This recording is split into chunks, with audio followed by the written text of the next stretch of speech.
Let's just jump right into this explainer because today we're tackling something every parent dreads, the nightly toothbrushing battle. You know the drill. You've had a long day, you've successfully kept a tiny human alive, and then getting a tiny brush into a tiny mouth suddenly turns into a full-blown hostage negotiation.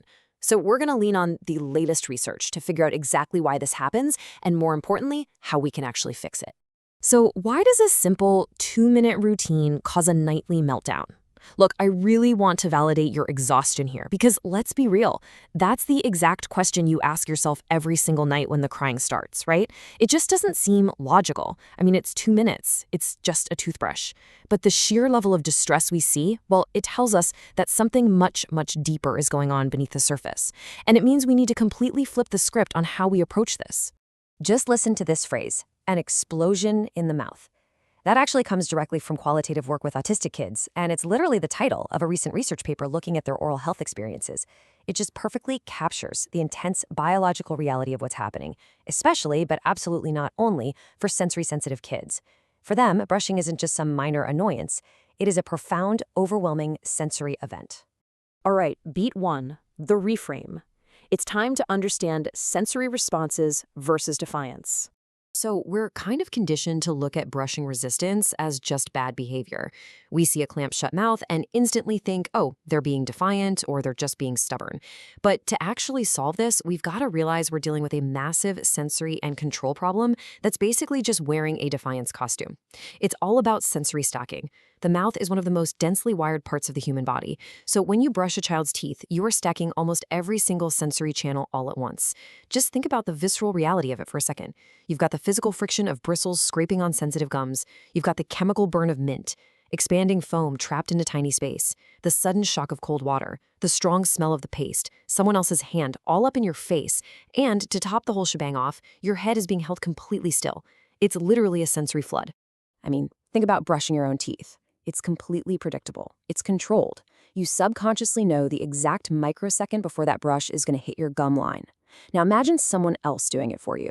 It's the exact same physical act, but suddenly it feels completely unpredictable and honestly pretty invasive.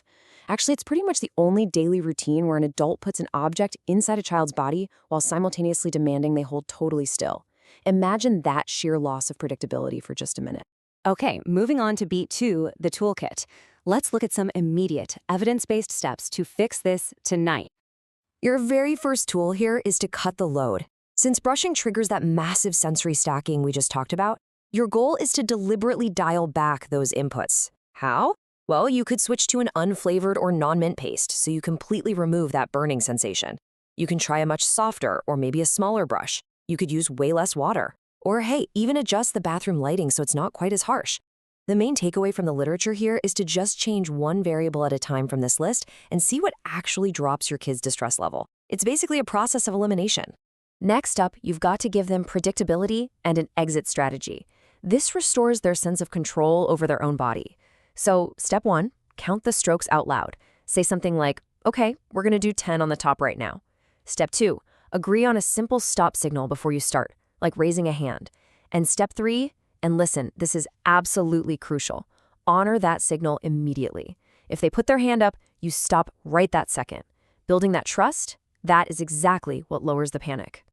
Finally, let them take the lead. Step one, let your child brush first so they get to hold the brush and feel that initial sense of agency. Step two, the adult finishes up, just to make sure it's actually, done right. And step three is all about visual or video modeling. Show them videos of the sequence or use a fun picture chart. In fact, according to the research, video modeling is the single best supported teaching method out there for this specific task. Showing them exactly what's going to happen before it happens, it works absolute wonders.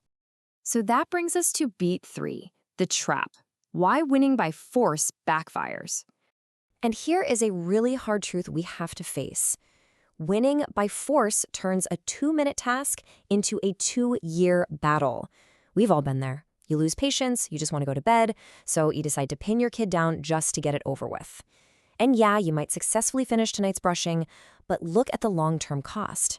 Pinning them down teaches your child that the bathroom is a place where their physical boundaries and their stop signal mean absolutely nothing.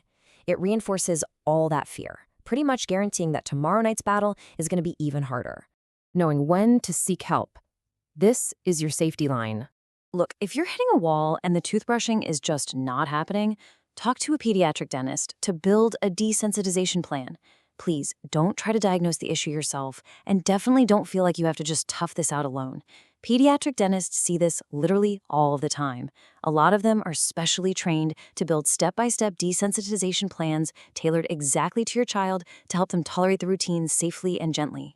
So, after seeing the sheer sensory weight of this task and really understanding that deep loss of control your child feels, how will you change your approach to the bathroom routine tonight? Maybe drop the force, cut the sensory load, try just one new variable this evening. Just one.